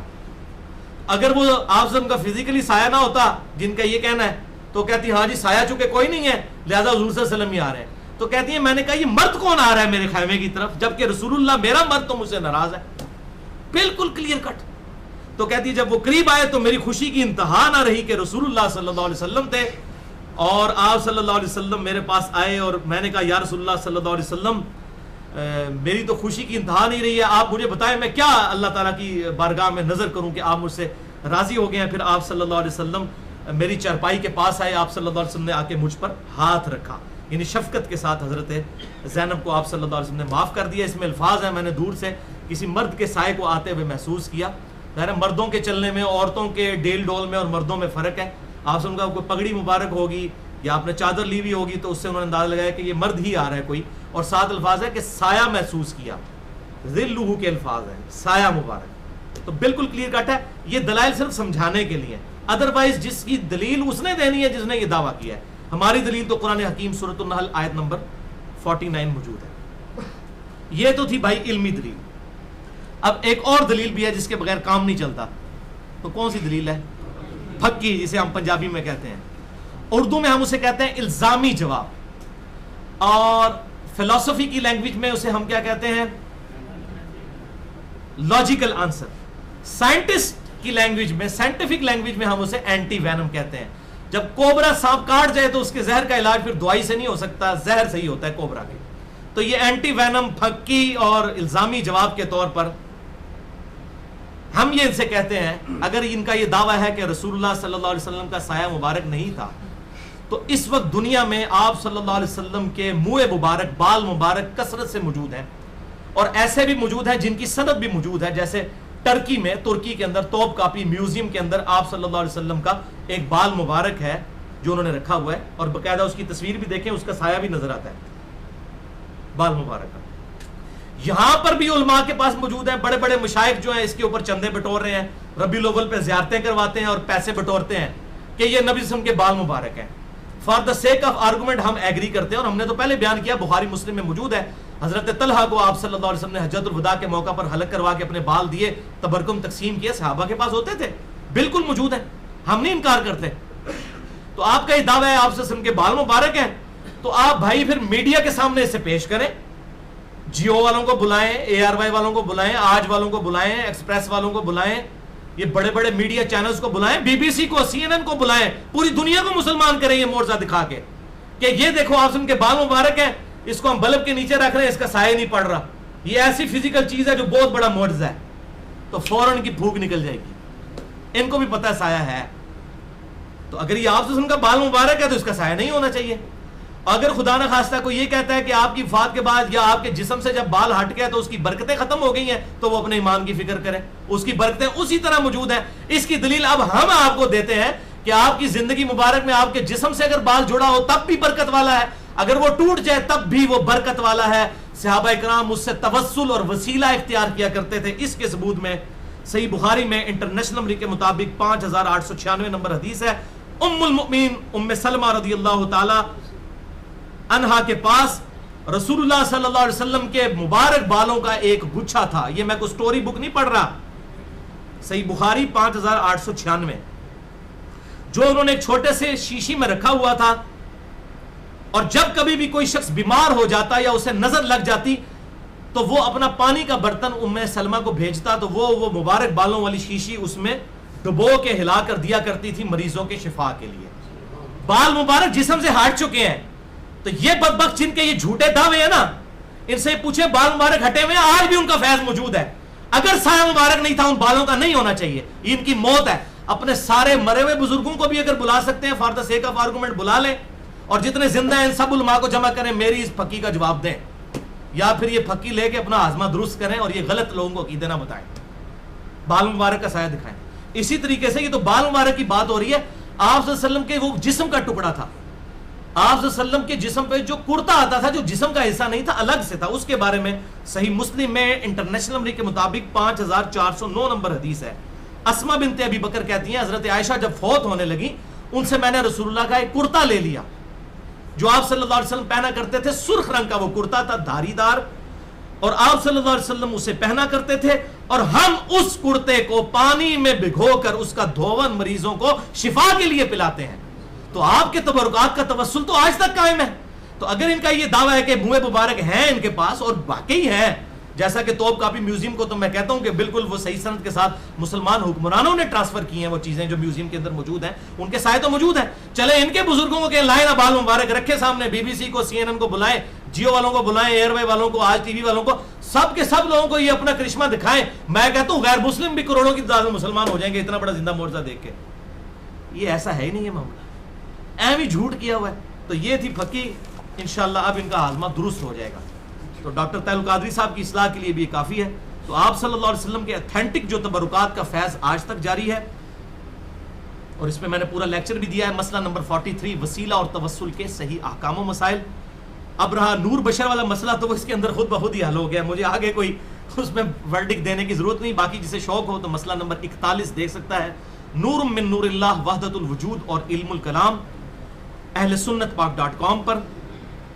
تو اصولی بات سمجھ لیجئے, آپ صلی اللہ علیہ وسلم کے حوالے سے جو بھی دعویٰ روٹین سے ہٹ کے کیا جائے گا اس کے دعویٰ کرنے والے پر دلیل ہوگی, نہ کہ جو انکار کرے گا اس کے اوپر دلیل ہوگی. آپ صلی اللہ علیہ وسلم بشر بھی ہیں, آپ صلی اللہ علیہ وسلم نور ہدایت بھی ہیں, لیکن آپ کی سپیشیز جو ہے وہ بشر والی ہے, نورانی نہیں ہے. آپ نور ہدایت ہیں, الحمدللہ سراجم منیرہ ہیں, اور اس میں میں نے کئی احادیث بیان کی ہیں آپ صلی اللہ علیہ وسلم کی نور ہدایت ہونے کے حوالے سے اور آپ صلی اللہ علیہ وسلم کے فیض پہنچنے کے اعتبار سے. ابھی ہماری تقریباً 12-13 منٹ کی گفتگو کم از کم باقی ہے, لیکن ایک دفعہ ادروشی پڑھ لیجئے. اللہم صلی علی محمد وعلی آل محمد کما صلیت علی ابراہیم وعلی آل ابراہیم انک حمید مجید. اللہم بارک علی محمد وعلی آل محمد کما بارکت علی ابراہیم وعلی آل ابراہیم انک حمید مجید. بھائیو, آخر میں چونکہ سورۃ النحل کی آیت نمبر 48, 49 اور 50 ڈسکس ہوئے ہیں, آیت سجدہ, اس کے حوالے سے میں چاہ رہا ہوں کہ جنت کے 8 دروازوں کی نسبت سے صرف 8 حدیثیں بیان کر کے سجدہ تلاوت جو ہوتا ہے قرآن حکیم کی آیات پڑھتے ہوئے یا سنتے ہوئے, اس کے شرعی احکام بھی افراد و تفریح سے ہٹ کر بیان کروں. جنت کے 8 دروازوں کی نسبت سے میں نے 8 احادیث کمپائل کی ہیں ایک انٹلیکچوئل ترتیب کے ساتھ. پہلی حدیث صحیح بخاری اور مسلم کی متفق علیہ حدیث ہے, بخاری میں 1076, مسلم میں 1296. سیدنا ابن عمر رضی اللہ تعالیٰ عنہ کا بیان ہے کہ جب نبی صلی اللہ علیہ وسلم آیت سجدہ تلاوت فرماتے تو ہم بھی آپ صلی اللہ علیہ وسلم کے ساتھ سجدہ کرتے, حتیٰ کہ ہم میں سے کسی کو سجدے کے لیے پیشانی رکھنے کی جگہ بھی نہ ملتی. تو اگر مسجد میں بھی ایسا ہوتا تھا, پیشانی رکھنے کے لیے جگہ نہ بھی ملے تو صرف ٹو باؤ ڈاؤن, اپنے آپ کو ایسے کر لینا, یہ بھی کافی ہے. وَرْكَعُوا مَعَ الرَّاكِعِينَ, جو قرآن میں ہے رکوع کرنے والوں کے ساتھ رکوع کرو. تو یہ رکوع کرنا بھی, یہ سجدے کی بھی ایک فارم ہے, اللہ کے سامنے سر تسلیم خم کرنا. تو ہم پھر پیشانی کی بھی جگہ نہ ملتی, کبھی کسی کی پیٹھ کے اوپر یا جھک جاتے. اسی حوالے سے سنن ابی داؤد میں ایک حدیث موجود ہے, ٹو باؤ ڈاؤن, سر تسلیم خم کرنا. انٹرنیشنل نمبر کے مطابق سنن ابی داؤد میں 1227, جامعہ ترمذی میں 351, کہ آپ صلی اللہ علیہ وسلم جب کبھی سواری پر سوار ہوتے تھے اور نماز پڑھتے تھے تو آپ صلی اللہ علیہ وسلم رکوع اور سجدے اشارے سے کیا کرتے تھے. رکوع کے لیے کم جھکتے اور سجدے کے لیے زیادہ اشارہ فرمایا کرتے. یہ نہیں تھا کہ آپ نے کوئی اپنی, حالانکہ اونٹ ہوتا تھا, اونٹ کی کوہان ہے, اس کے اوپر آپ کوئی پھٹی رکھ لیتے اور اس پھٹی پہ سجدہ کرتے, جس طرح آج کل یہ نئی بدعت ایجاد ہوئی ہے جو یہ نماز والی کرسیاں ہماری مسجدوں میں رکھی گئی ہیں. یہ بالکل بدعت ہے اور یہ بالکل خلاف سنت ہے, جس کے اوپر وہ سجدے کی جگہ بنی ہے, لوگ سجدہ کرتے ہیں ایسے. جب بیٹھ کے نماز پڑھنی ہے تو سنت یہ ہے کہ اشارے سے رکوع اور اشارے سے سجدہ ہوگا. سامنے یہ پھٹا رکھنا, یہ بالکل اس کی ممانعت ہے. ان کرسیوں کو فوراً اٹھوائیں یا ان کی وہ سجدے والی جو حصے ہیں وہ کٹوا دیں, یہ خلاف سنت ہے. اور اس کے علاوہ علماء کے فتوے بھی آ چکے ہیں, ایون حنفی علماء کے فتوے بھی, غلام سود سعیدی صاحب بہت بڑے بریلوی مکتب فکر کے عالم ہیں، مفتی منیف صاحب کے مدرسے میں شیخ الحدیث ہیں، انہوں نے باقاعدہ اپنی مسجدوں میں سے اٹھوا دی، میری ان سے ڈسکشن بھی ہوئی اس ٹاپک پہ، انہوں نے اس کے خلاف بھی کافی کچھ لکھا ہے۔ دوسری حدیث صحیح بخاری سے 1071 نمبر ہے، ابن عباس کا بیان ہے نبی صلی اللہ علیہ وسلم نے سورۃ النجم کی تلاوت کے دوران سجدہ کیا تو آپ صلی اللہ علیہ وسلم کے سجدہ کرنے کا ایسا روب ہوا کہ سارے مسلمان مشرک جن و انس اسی وقت بے اختیار سجدے میں گر پڑے، سورۃ النجم سن کے، مشرک بھی۔ اس پہ امام بخاری نے ایک باب باندھا ہے کہ سجدہ تلاوت کے لیے وضو کرنا شرط نہیں ہے، اور ابن عمر کا بھی عمل لے کر آئے کہ وہ بغیر وضو کے بھی سجدہ تلاوت کر لیتے تھے۔ اب تلاوت کرنے کے لیے تو وضو کی ضرورت نہیں ہے، زبانی آپ کر رہے ہیں، اس دوران آیت سجدہ آتی تھی تو وہ تلاوت کرتے ہوئے سجدہ بھی کر لیا کرتے تھے، اور باقی صحیح امام بخاری نے رزلٹ نکالا ہے اس پہ باب باندھ کر۔ اب وہ سارے کے سارے گرے ہوئے تو نہیں کہ وضو کر کے سارے اکٹھے ہوئے تھے، کوئی کسی حالت میں تھا وہ بے اختیار گر پڑے۔ تیسری حدیث بھی بخاری اور مسلم کی متفق علیہ حدیث ہے، بخاری میں 1072، مسلم میں 1298 انٹرنیشنل نمبر کے مطابق۔ زید ابن ثابت کاتب وحی جو تھے وہ کہتے ہیں کہ میں نے رسول اللہ صلی اللہ علیہ وسلم کو یہی سورہ نجم جس پہ سب نے سجدہ کیا تھا، یہ سورہ نجم سنائی تو آپ نے اس میں سجدہ نہ کیا، یعنی آپ صلی اللہ علیہ وسلم نے وہ سجدہ چھوڑ دیا تاکہ امت کو پتہ چل جائے سجدہ تلاوت واجب یا فرض نہیں ہے، صرف سنت ہے۔ اب سیم سورہ نجم ہے جس پہ سب نے سجدہ کیا، اس پہ آپ نے خود بھی نہیں کیا، اس سے بالکل یہ بات کلیئر ہو گئی کہ امام حنیفہ رحمہ اللہ کا جو موقف ان کی طرف منسوب ہے کہ سجدہ تلاوت واجب اور فرض ہے تو یہ بالکل غلط ہے، یہ سنت ہے، کوئی کر لے ثواب، نہ کرے تو کوئی گناہ نہیں ہے۔ ہم تو کرتے ہیں، کرنا چاہیے، لیکن کسی پہ فتویٰ نہیں، لوگ بیچارے بڑی ٹینشن لیتے ہیں، پھر جو حافظ بیچارے حفظ کر رہے ہوتے ہیں وہ بار بار آیت سجدہ، مجھے کئی حفاظ نے کہا ہم تو آیت سجدہ جان بوجھ کے چھوڑ دیتے تھے، اب کتنی بار یہ سجدہ کریں گے؟ تو یہ ایسی مولویوں نے پٹی پڑھائی ہوئی تھی، تو یہ ایسا کوئی معاملہ نہیں ہے، ان کے لیے بھی اگر ایک دفعہ بھی کر لیں تو کافی ہے۔ تو اس معاملے میں انہیں احناف کو رجوع کرنا چاہیے۔ اب یہ 5واں مسئلہ ہے جس میں رجوع کرنے کی ضرورت ہے، 3 میں وہ آلریڈی کر چکے ہیں جو میں نے بتا دیا، 4تھے میں بھی تقریباً کر چکے ہیں۔ نمبر 1، امام حنیفہ رحمۃ اللہ علیہ مدینے کو حرم نہیں مانتے تھے، آج کے حنفی مدینے کو حرم مانتے ہیں۔ نمبر 2، امام حنیفہ رحمہ اللہ عقیقے کو صحیح سمجھتے نہیں تھے، بدعت کہتے تھے، آج کے حنفی عقیقہ کو سنت سمجھتے ہیں۔ نمبر 3، شوال کے 6 روزوں کو وہ بدعت سمجھتے تھے امام حنیفہ رحمہ اللہ، آج کے ہمارے جو احناف ہیں وہ ان کو سنت سمجھتے ہیں، احادیث بھی موجود ہیں، مجھے ڈیٹیل میں جانے کی ضرورت نہیں ہے۔ اور نمبر 4، والدین مصطفیٰ صلی اللہ علیہ وسلم کے بارے میں جو عقیدہ ہے، جو امام حنیفہ کی اکلوتی کتاب جو یہ کہتے ہیں لکھی ہوئی الفقہ الاکبر، اس کے اندر واضح موجود ہے کہ معاذ اللہ استغفر اللہ، نبی صلی اللہ علیہ وسلم کے والدین حالت کفر میں دنیا سے گئے، یہ امام حنیفہ کی طرف ہے۔ آج کے کتنے حنفی اس بات کو نہیں مانتے، ملا علی قاری نے بھی لکھا کہ ہمارا یہی عقیدہ ہے معاذ اللہ، تو میں نے ان کے رد میں پورا لیکچر دیا تھا، مسئلہ نمبر 98 والدین مصطفیٰ صلی اللہ علیہ وسلم کے ایمان کے بارے میں۔ اور یہ 5ویں چیز سجدہ تلاوت کے حوالے سے بھی آ گئی کہ وہ واجب سمجھتے ہیں جبکہ یہ سنت ہے، اس کے علاوہ بھی اور چیزیں ہیں۔ اسی لیے امام بخاری رحمہ اللہ نے ایک پورا چیپٹر ہیڈنگ بنا کر بنایا ہے صحیح بخاری کے اندر، اور اس کے نیچے حدیث لے کر آئے ہیں انٹرنیشنل نمبر کے مطابق 1077 نمبر، اس پہ باب کی ہیڈنگ باندھی ہے امام بخاری رحمہ اللہ نے کہ سجدہ تلاوت واجب نہیں ہے، سنت ہے، اور اس کے لیے طہارت اور وضو شرط نہیں ہے، اور استقبال قبلہ بھی شرط نہیں ہے۔ سواری پہ تو ویسے ہی بخاری مسلم میں آتا ہے، جس طرف سواری جاتی تھی آپ نفلی نماز پڑھتے رہتے تھے، استقبال قبلہ شرط نہیں ہے نفلی چیزوں کے لیے، ہاں فرض کے لیے بخاری میں آتا ہے آپ صلی اللہ علیہ وسلم اتر کے زمین پر استقبال قبلہ کا اہتمام کرتے تھے، لہذا گاڑی میں بس میں کوئی آیت سجدہ پڑھتا ہے تو وہ سجدے سنبھال کے ریمائنڈر لا کے نہ رکھے کہ جی میں نے سجدے ان کرنے نے، بس وہیں پر ٹو باؤ ڈاؤن کر لے، ایسے سجدہ سنت ہو، اس کے لیے نیچے اتر کے اس طرح کرنا ضروری نہیں ہے۔ تو امام بخاری نے پورا باب باندھا ہے، حدیث نمبر 1077 کی ہیڈنگ میں نے بتا دی، اور وہ حدیث لے کے آئے جو 4تھی حدیث ہے صحیح بخاری 1077 کہ یہی سورۃ النحل جو آج جس پہ ہم نے اتنا لمبا درس کیا ہے، یہی حضرت عمر نے آیت نمبر 48، 49 اور 50 سورۃ النحل کی تلاوت کی، اس کے بعد آپ نے ممبر سے اتر کر زمین پر آ کر سجدہ کیا، تو تمام جو جمعے میں آپ کے مخاطبین تھے جو وہاں پر جمعہ پڑھنے آئے، ان سب کے سب لوگوں نے سجدہ کیا۔ پھر حضرت عمر نے اگلی دفعہ اگلے جمعے میں پھر سورۃ النحل کی یہی آیت تلاوت کی، اور پھر آپ نے فرمایا کہ ہم آیت سجدہ پڑھتے ہیں، جس نے سجدہ کیا اس نے اچھا کام کیا، اور جو آیت سجدہ پر سجدہ نہ کرے اس پر کچھ گناہ نہیں۔ امیر المؤمنین سیدنا عمر ابن خطاب رضی اللہ تعالیٰ عنہ کا فتویٰ ہے، یہ کسی عام امام کا فتویٰ نہیں ہے۔ صحیح بخاری 1077 نمبر حدیث کہ ہم بھی پڑھتے ہیں، اگر کر لیا ثواب نہ کرے تو کچھ گناہ نہیں. اور وہ صحابی کہتے ہیں کہ پھر حضرت عمر نے خود بھی سجدہ اس دن نہیں کیا تاکہ مور لگ جائے کہ میں بھی نہیں کر رہا, یہ نہ ہو کہ لوگ آپ تے کر دیں سانو منع کر دینے, سانو گناہگار کر رہے ہیں. تو انہوں نے خود بھی نہیں کیا, پریکٹیکلی اس کو اس طریقے سے اسٹیبلش کیا. اور ساتھ ابن عمر کا ساتھ قول لے کر آئے امام بخاری کہ امام ابن عمر رضی اللہ تعالیٰ عنہ فرمایا کرتے تھے سجدہ تلاوت فرض نہیں ہے بلکہ اللہ نے یہ امت کی خوشی پر رکھ دیا ہے, جو کرے گا ثواب ہے, گڑ ڈالیں گے جتنا میٹھا ہوگا, نہ کرے تو کوئی گناہ نہیں ہے. البتہ کریں, سنت پر عمل کریں, لیکن اس کو واجب نہ سمجھیں, اس کی ٹینشن نہ لیں. لوگ بہت ٹینشن لیتے ہیں بعض اوقات. 5ویں حدیث صحیح بخاری سے 4632 ہے. ابن عباس رضی اللہ تعالیٰ عنہ سے پوچھا گیا کہ سورہ صاد میں سجدہ کیا جائے جہاں پر داؤد علیہ السلام کی توبہ کا واقعہ ہے. تو ابن عباس نے کہا کہ تمہارے نبی کو بھی اسی کی اقتداء کا حکم ہوا ہے, یعنی سورہ صاد میں جو حضرت داؤد علیہ السلام کی توبہ کا واقعہ ہے اس میں حضرت داؤد نے جو سجدہ کیا تھا تم بھی اس پر سجدہ کرو, کیونکہ نبی صلی اللہ علیہ وسلم بھی سورہ صاد کے اوپر سجدہ کیا کرتے تھے ان آیات کے اوپر. 6ٹھی حدیث سنن نسائی میں ہے 958 نمبر. ابن عباس کا بیان ہے کہ نبی صلی اللہ علیہ وسلم نے فرمایا سورہ صاد میں حضرت داؤد علیہ السلام نے تلاوت پر سجدہ کیا, سجدہ شکر کیا توبہ پر, اور تم اس صورت میں جب پہنچو تو تم شکر کا سجدہ کرو.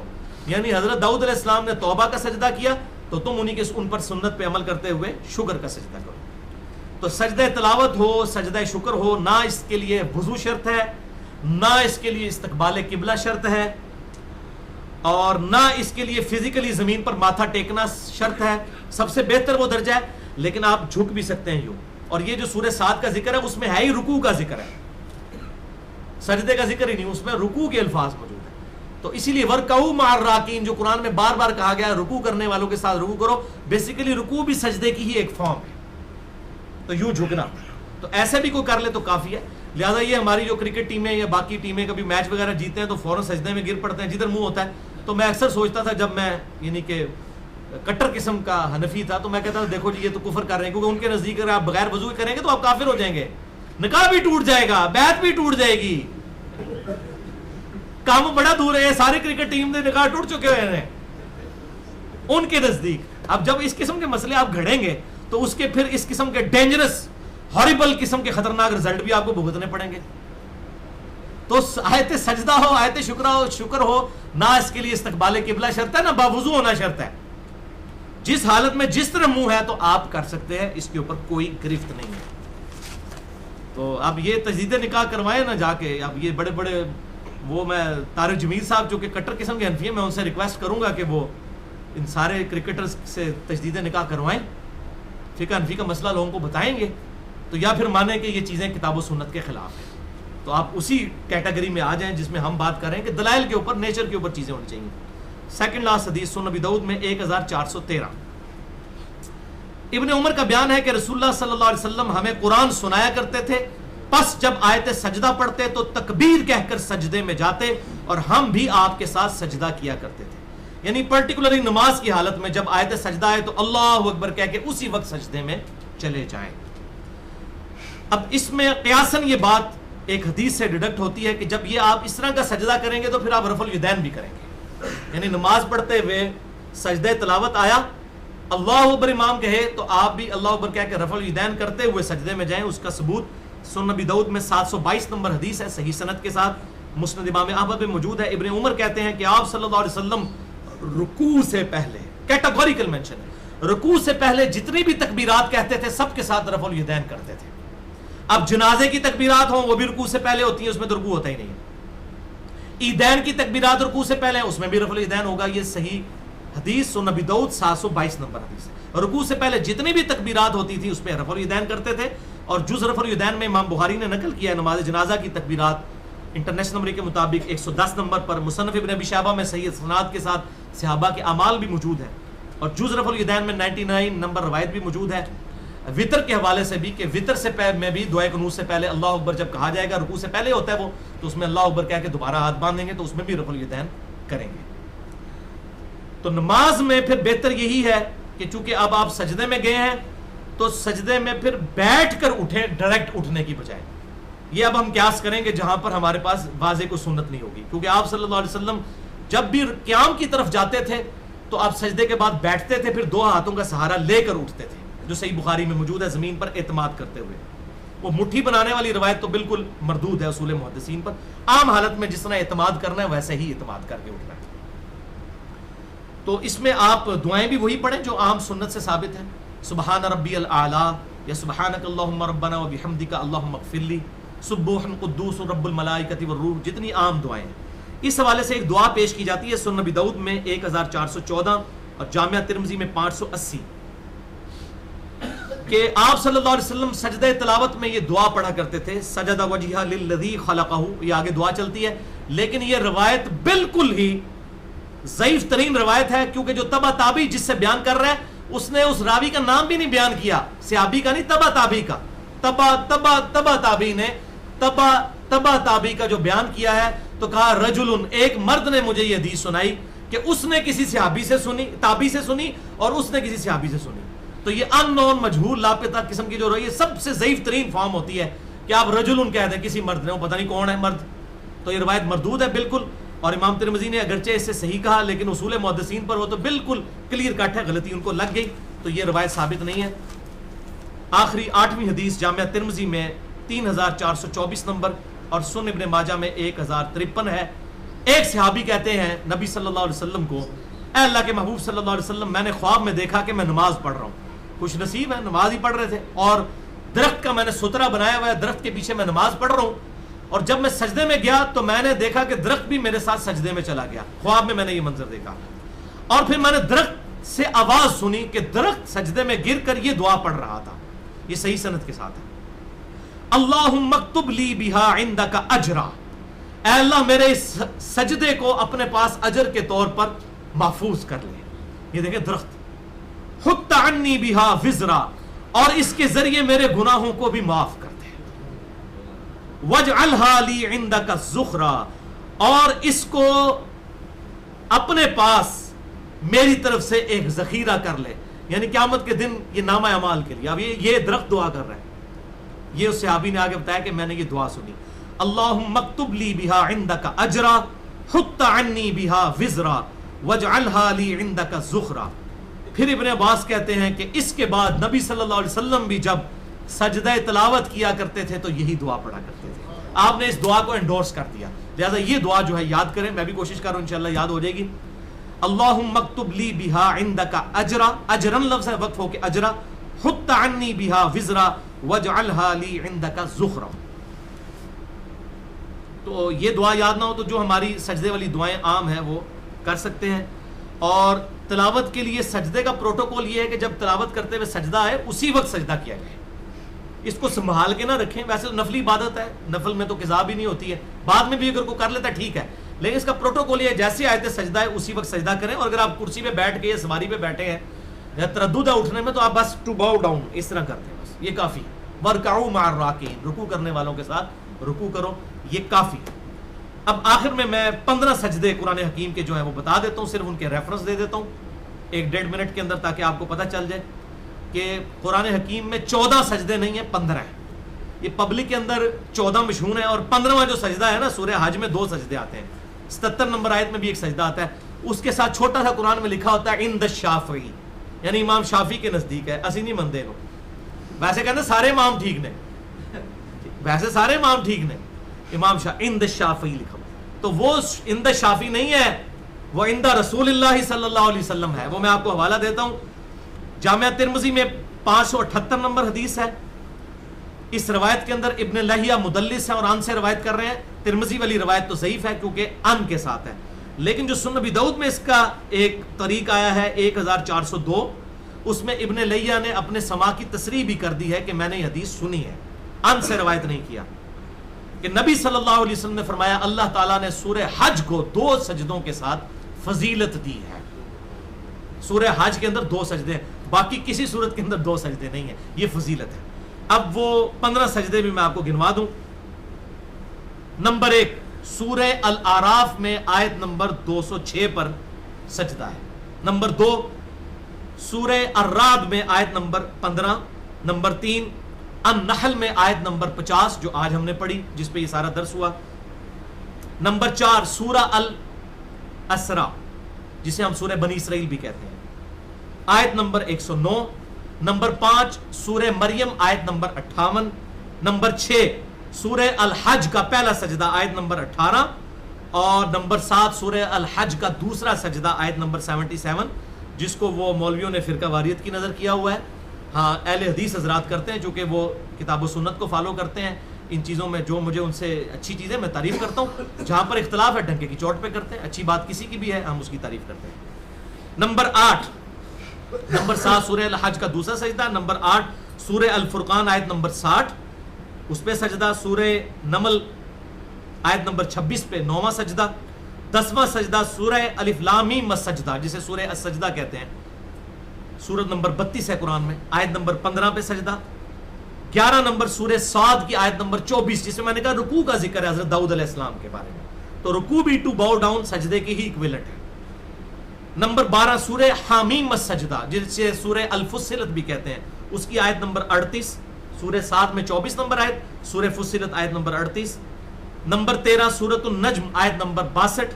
نمبر 14 سورہ الانشقاق پارہ نمبر 30 میں 21 نمبر آیت میں سجدہ. اور نمبر 15واں سجدہ جو ہے وہ سورۃ العلق آیت نمبر 19 میں. تو یہ بنتے ہیں 15 سجدے. اللہ تعالیٰ سے دعا ہے جو حق بات میں نے کہی اللہ تعالیٰ ہمارے دلوں میں راسخ فرمائے. اگر جس بات میں میرے منہ سے کوئی غلط بات نکل گئی تو اللہ تعالیٰ ہمارے دلوں سے محو کر دے. ہمیں کتاب و سنت کی تعلیمات پر عمل کر کے دوسرے بھائیوں تک پہنچانے کی توفیق عطا فرمائے.